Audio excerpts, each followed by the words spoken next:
Hello all you YouTube chess lovers, thanks for joining me again here on my Chess TV channel on YouTube. Today we're going to be taking a look at the Venice attack and the Sicilian defense. And you may be asking yourself, why would I ever play the Venice attack? It's slow and dull and weird. Well, some of that may be well and true, but it's a great way to get an opponent out of book and throw them a little bit of a curveball. And there are some very, very poisonous ideas in the Venice systems, or Venice attack rather. So let's get started. 1e4, c5, knight f3, d6, d4, c takes d, and instead of the check-over variation where the queen would take d4, which we looked at in one of the last episodes, the knight takes. And now we are in the Venice attack. A typical response here is knight f6, followed by f3. But I worked through a system using Komodo with f3, and I don't want to say I had a draw, but it was a very, very long, dull game with just was not convincing for me in that line. So I said, nope, I'm not going down that road. I'm going to do something old school.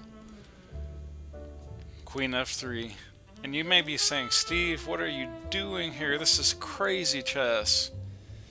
Actually, Queen f3 used to be not so uncommon back in 19th century chess and also in early 20th century chess. And there's actually a big idea here with knight f3. Don't worry, the queen doesn't get kicked around like crazy. g6, knight c3, bishop fianchettos, h3, knight fd7, bishop e3, castles, bishop e2, knight c6, long castles, knight b6, h4, h5, queen g3, bd7, bishop exchanges in h5. Can you imagine playing this, guys, over the board? You're just sitting here going, oh, okay, I'm going to play some nice Karpov type defensive postures. I'm going to subtly improve. No, just take off a pawn. And there's a big idea here, because if black takes here, that's not so hot. And let's find out why, and then we'll come back to the position and show the better defense for black. But here, a strong line is bishop h6, forcing bishop g4. Bishops are taken off the board. f3. Rook takes knight. Queen over to c8. Rook rd1. Queen comes to that central e6 square. Knight d5. Takes. Rook comes to h8. e5 is the critical move in the position. Rook h6. F takes g4. Queen takes. Queens come off. Pawn takes pawn. Pawn takes back. And instead of the immediate rook d6, you want to secure that h4 pawn first. Rook e8. And instead of just going up rook d6, which is decent, but not great,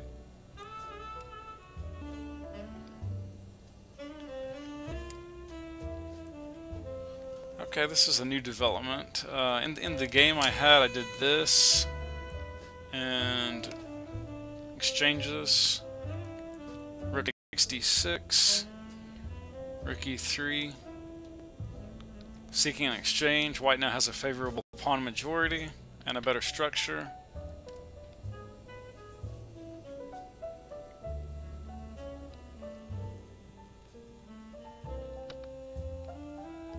Just good solid in-game technique here, guys.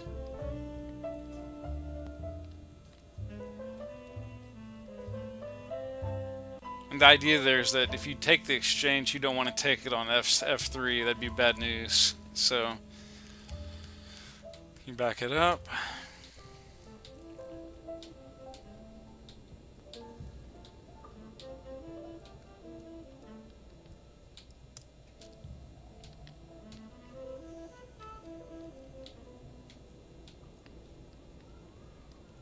G4 was the money move there.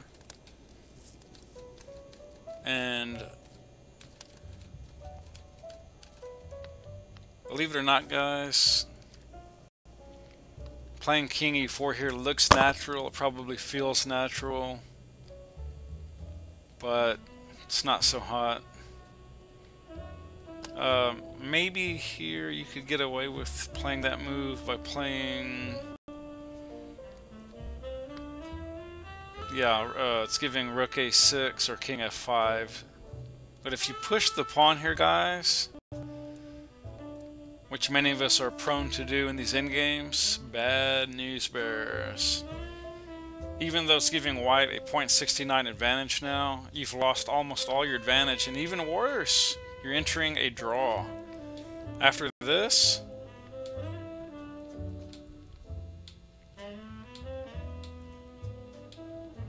it's literally a draw, guys.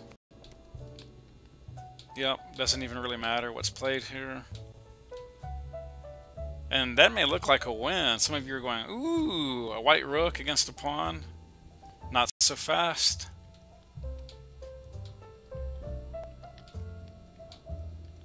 A2. And guess what? That's a draw. So, it's mission critical in situations like this. Don't push the pawn. If you see that black has a safe A5 pawn, for example, and black can take A4 with check, don't play this weakening move. That's a terrible move in the position. Instead, here you might have still held a win with something like King D5.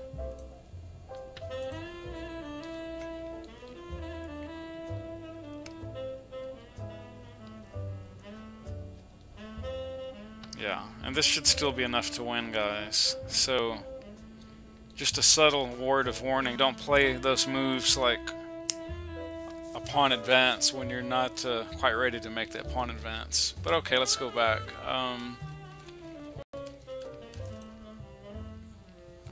Where was I? Ah, yes, before this move. G5 was a much stronger move here, guys, instead of playing the immediate King E4. And the idea is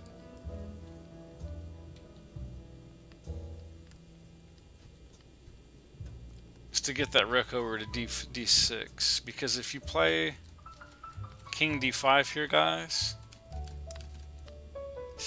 it's a weakening move, and you wouldn't believe the resource that black has here. Let's, for example, look at this. Oops, sorry, not getting the right. Yeah, because black has RG1 now, and you're saying, well, what's the point of that, Steve? Well, why? Big deal, right? Check. And what do you think's going on there with that one? I'll give you a couple seconds to look at it and think about it.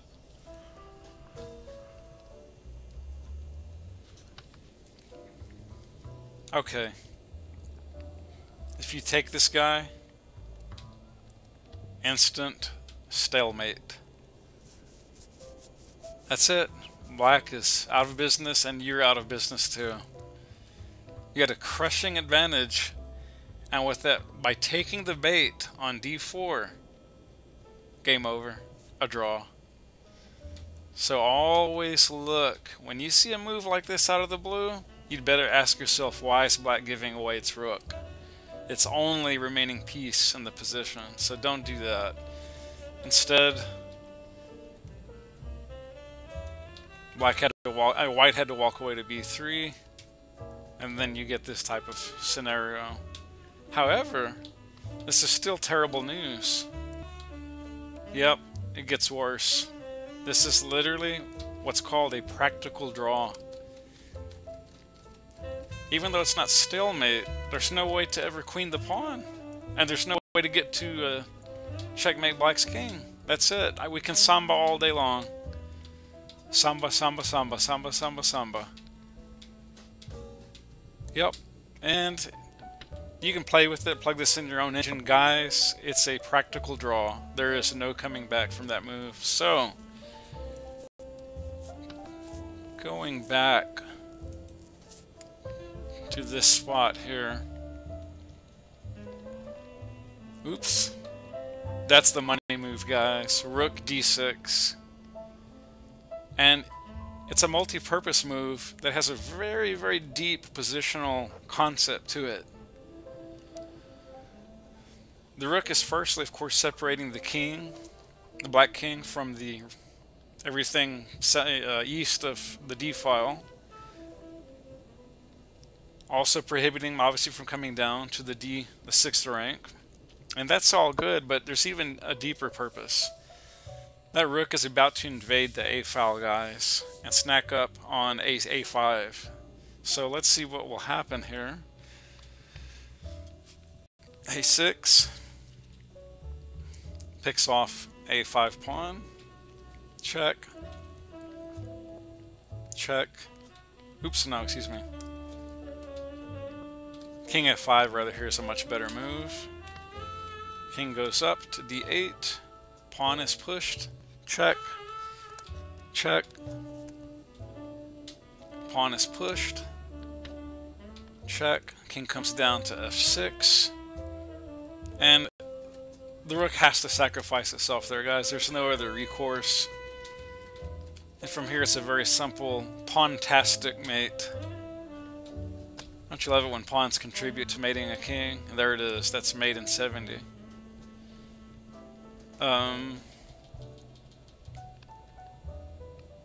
If, for example, I don't know, say the rook goes here instead, you just get that type of duel.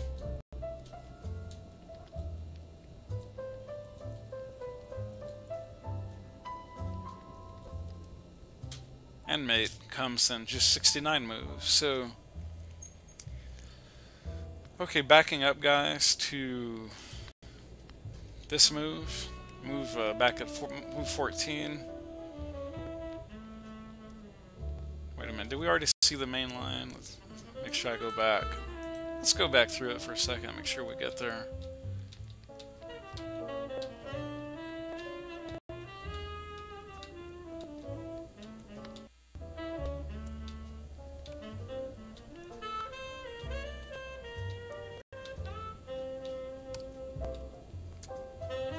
Okay, guys, so I think, yeah, so here I think I've only shown you the G crosses H.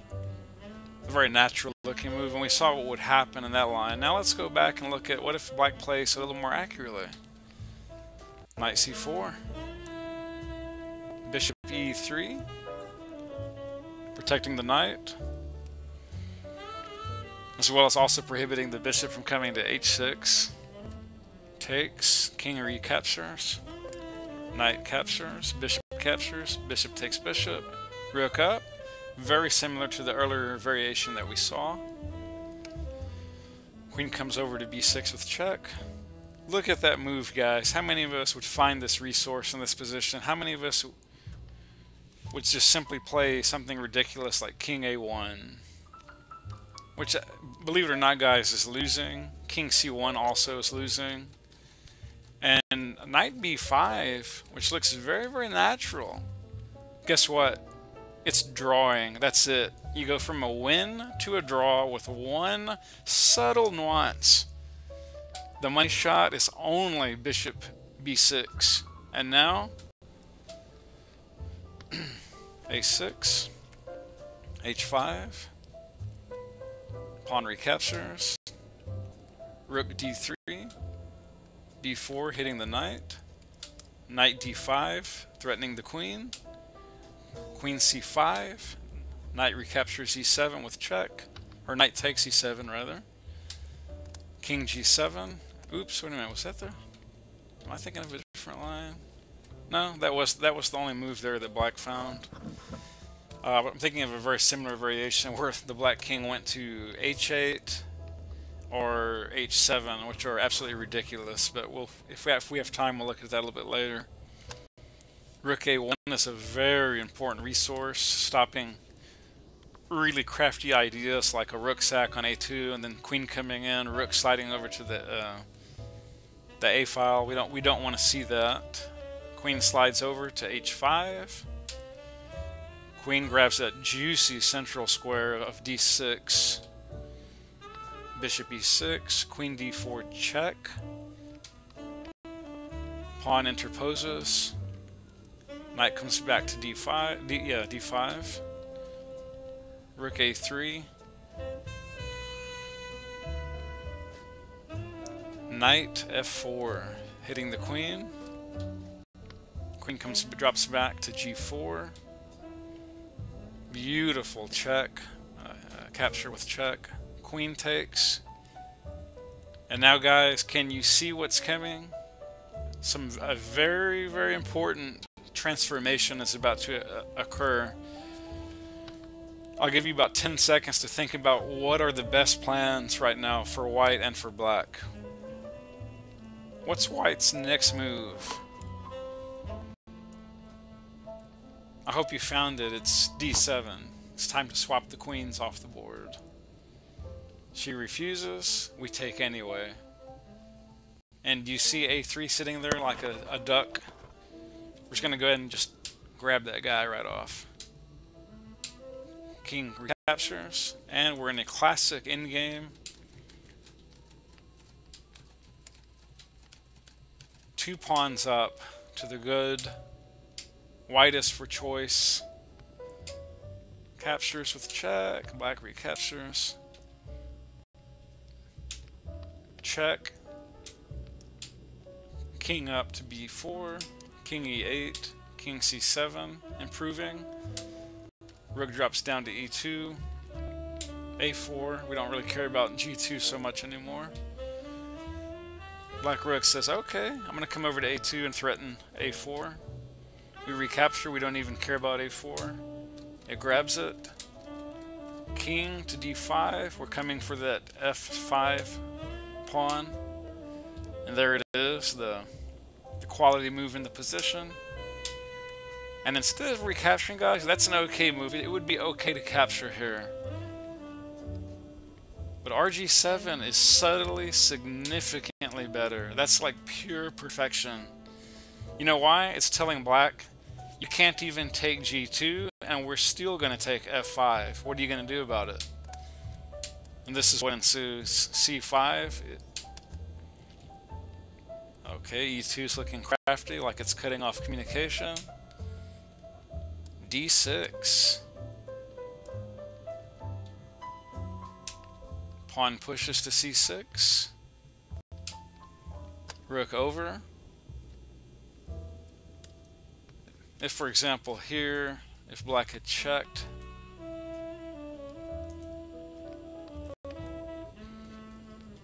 and we have King E6 getting at that pawn, black comes over.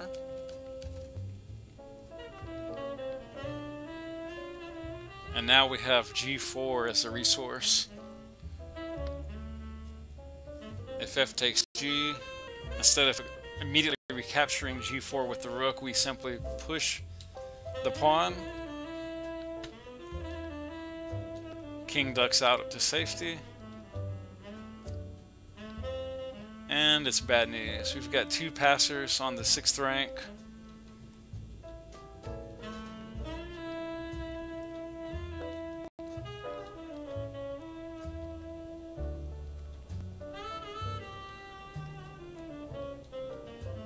There we go. And that's mate, guys, like that.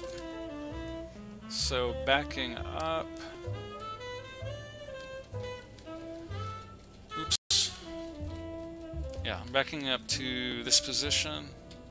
Again, black played the more high quality rook h8, still going down. I mean, we're just splitting hairs here. c7, king b7, king advances to d7, rook over, and this is where a lot of us guys, as intermediates or even advanced chess players, get into trouble in games. We see a move like this and we kind of panic and go, ah, what do we do? What do we do? Relax. e7 is the money move. Let's see what happens here, guys, in case you're wondering if rook takes c7, because you're thinking, ah, but the rook's protected, no big deal. It's a terrible deal. As you can see, the black has no way of ever threatening white with these two passers.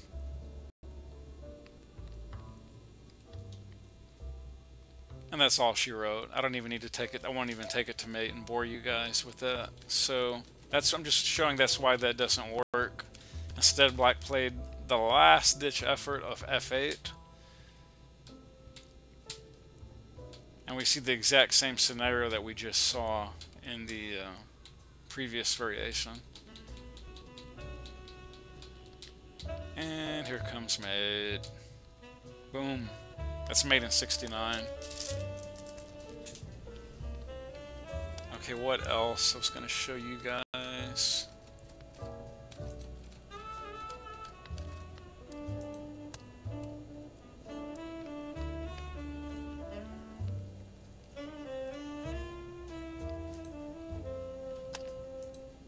Let's see, where was it? I think backing up to move 5, let me find it.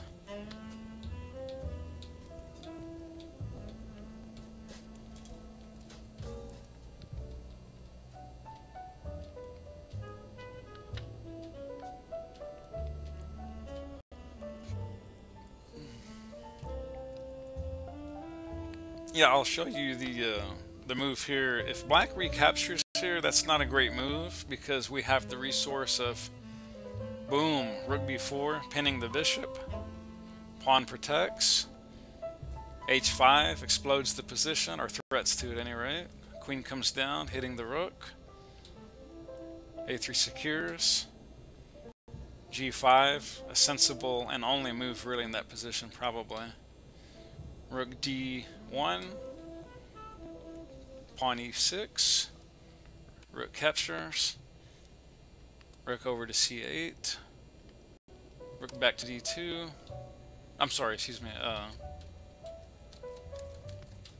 e5 rather, excuse me, e5 is the move, king over, rook d2, bishop e6, queen exchanges on g5, bishop takes g2, knight a4, queen c6, knight b6, rook g8, queen e3, rook c7, queen d3 check, king h8, knight d7, bishop e4, queen e3.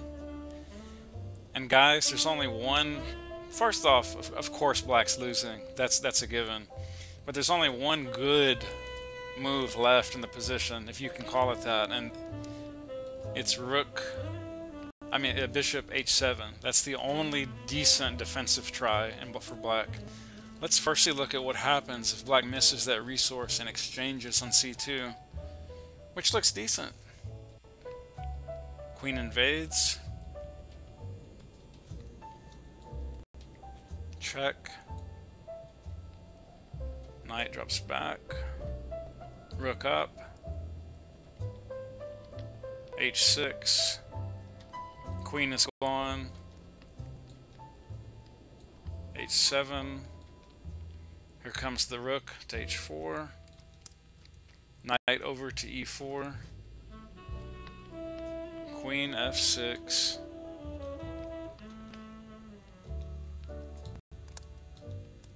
and that's checkmate, guys. So that's not a good road to go down there if black recaptures. And let's see.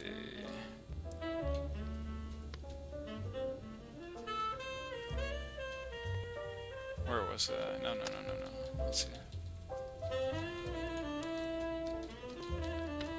Ah, yes.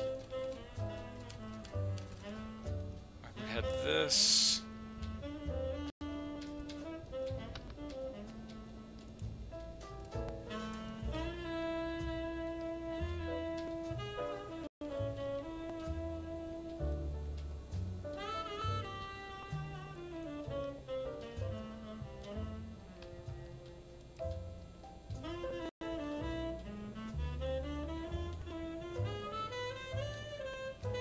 Oh yeah, yeah. So here, obviously, if you're thinking about some kind of last-ditch cash out, like, oh, I'm crashing anyway, let me just burn in flames.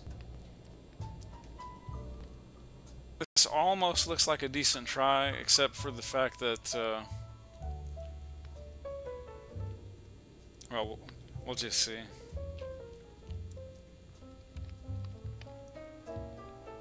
Yeah.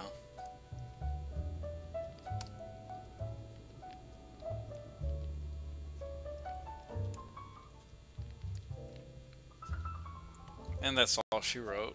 Mate in 43. What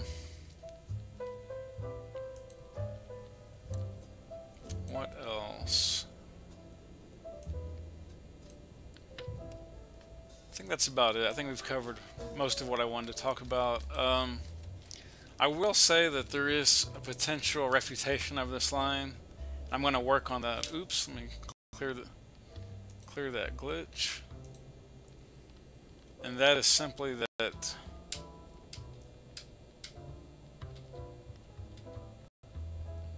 this move does invite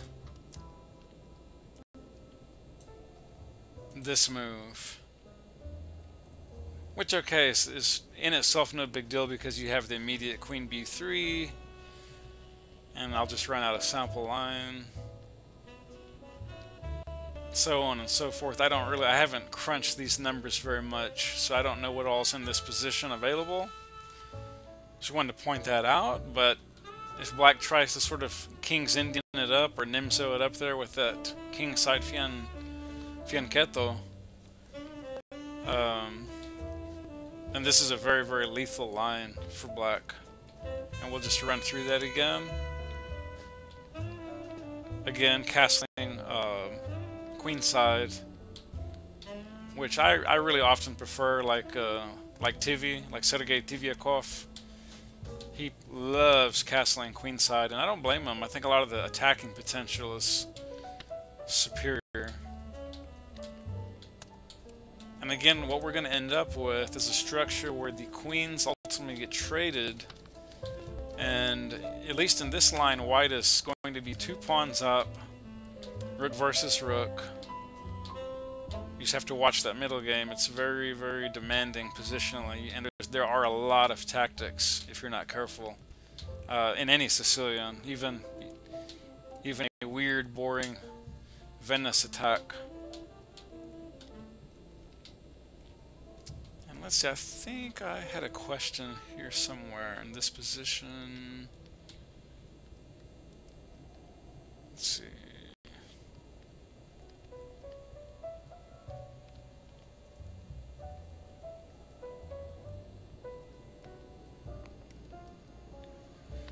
Yeah, here actually, no, that wasn't there. Let's see.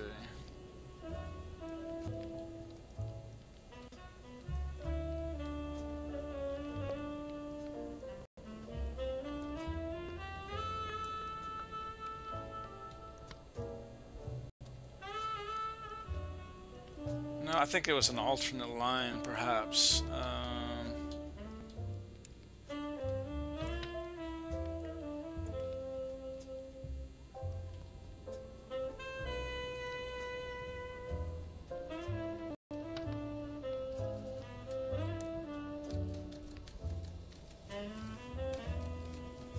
Here, another interesting try is simply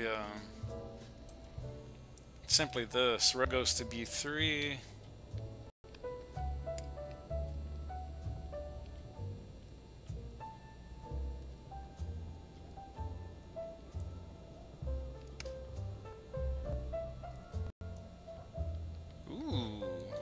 me, that is tasty. And now it's a queen versus two minor pieces.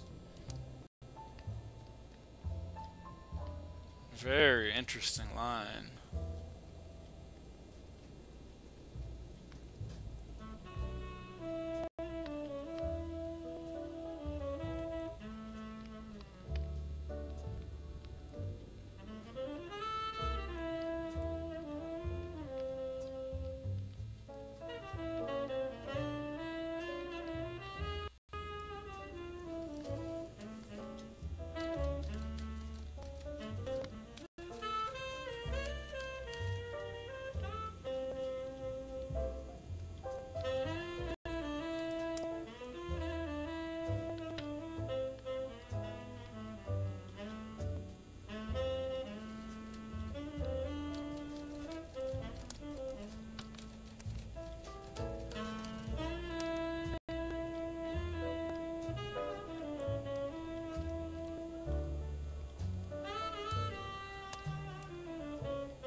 Okay, so on and so forth. I kind of thought in this intriguing variation that, where was it?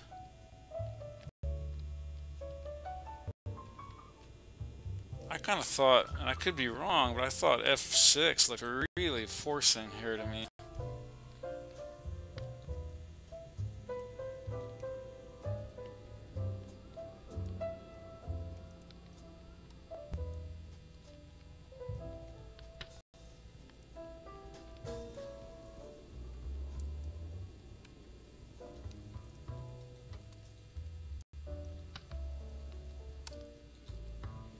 Okay, that's kind of a positional mistake. I can see that now. Okay, it's all about nuances, guys, and positions.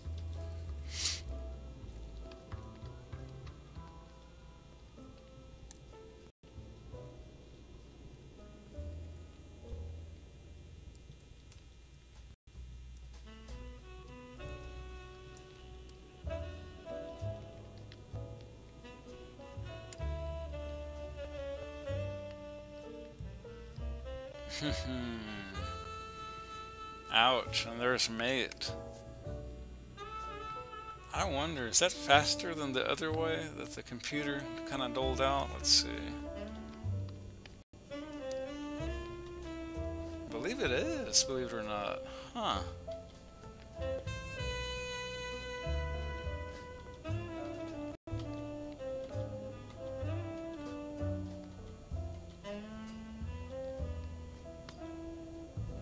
Wow. Yeah, it's significant quicker. So the preferred line is mate in 73, and this is mate in 69, so I must have been onto something. I think my intuition told me that even though that looked like a weird move, it actually ended up being actually quite good. And I think here, for example, it's not so hot if black takes. I'm sure you guys can see why. That would be a nightmare. Bye-bye rook instantly, etc., etc. Okay, so guys, we're gonna stop here today, and I hope I've given you some great food for thought playing this Venice attack in the Sicilian.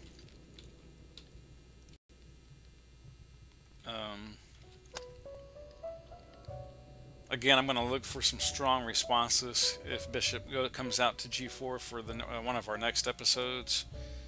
But again, if you fianchettos, this is the idea. Study this, write it down, copy it, and go kick some butt. And remember, if they take here, that's just bad news.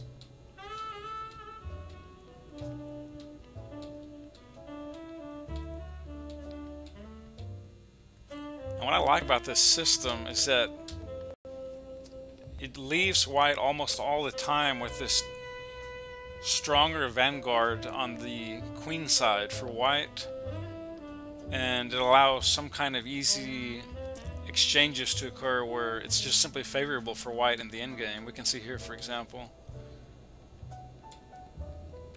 Let's see in here, was there another move? R1d4.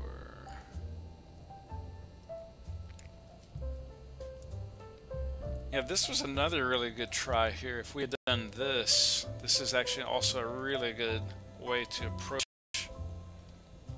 this endgame.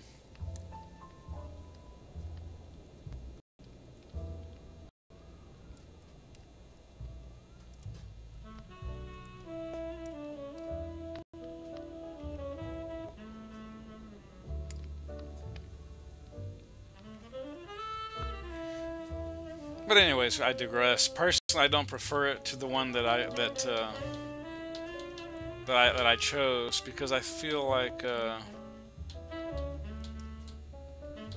there's a much stronger benefit to this immediate check and exchange idea, because it's just so much simpler to deal with one lone bishop for black, and as you can see, it's just quite easy to advance in this setup. So I don't actually, even though the other line is interesting, I think it is inferior, honestly.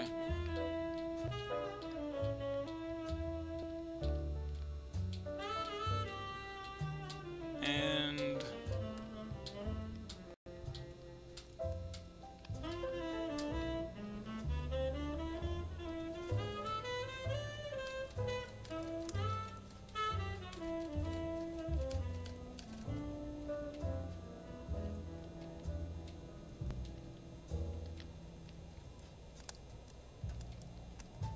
oops, I think I went into the wrong variation there, sorry. Let's see.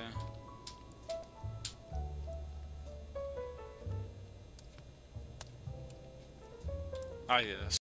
And then, that's the money shot, guys. The rook has got to get between your king and the enemy king 9 times out of 10. And mainly with the point that you're trying to invade the enemy's, not the enemies, okay, the A-file's, you know, just the A-file, right? But you want to grab the enemy's pawn. And again, we saw earlier that maybe we didn't actually. This is a bad move. Black cannot play this, and this is the reason why. Oops, and bye-bye. How many of us have lost rooks like that in actual games, or online, or blitz, or rapid, or bullet?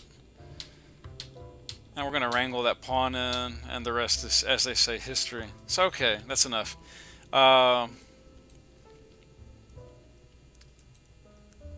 Well, until next time, guys, keep playing chess, getting better, and best of luck in all of your games. And I hope I've given you some ammo, some ammunition, and some ideas to play the Venice attack and the Sicilian.